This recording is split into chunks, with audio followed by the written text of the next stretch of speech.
Chow Mein recipe.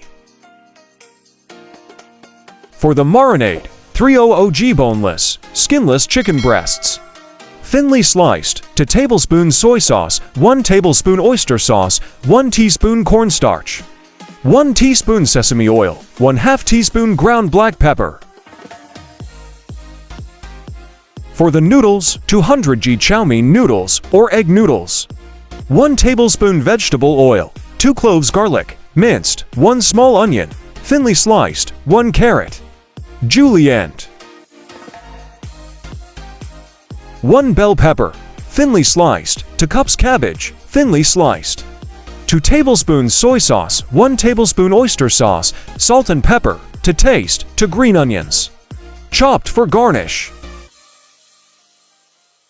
1. In a bowl, combine the sliced chicken with soy sauce, oyster sauce, cornstarch, sesame oil, and black pepper. Mix well to coat the chicken evenly.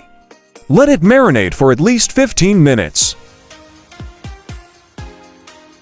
2.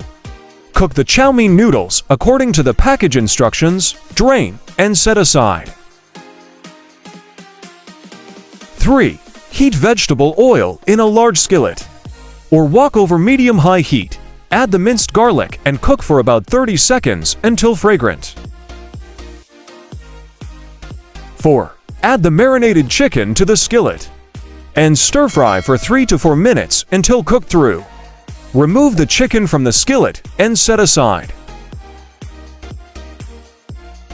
5. In the same skillet, add a little more oil if needed.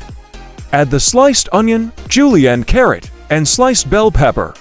Stir-fry for 2 to 3 minutes until the vegetables are slightly tender. 6. Add the thinly sliced cabbage to the skillet and continue to stir-fry for another 2 minutes.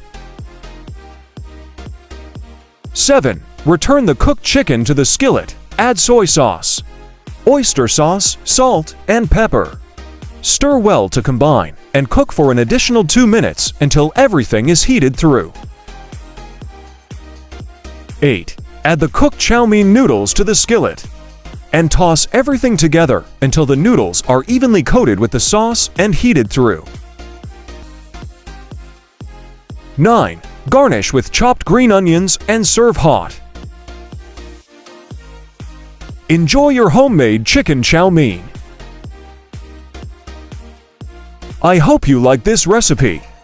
If you like this recipe, so don't forget to like, comment, share, subscribe, plus don't forget to press the bell icon and on which recipe to make the next video. Please tell us in the comments section.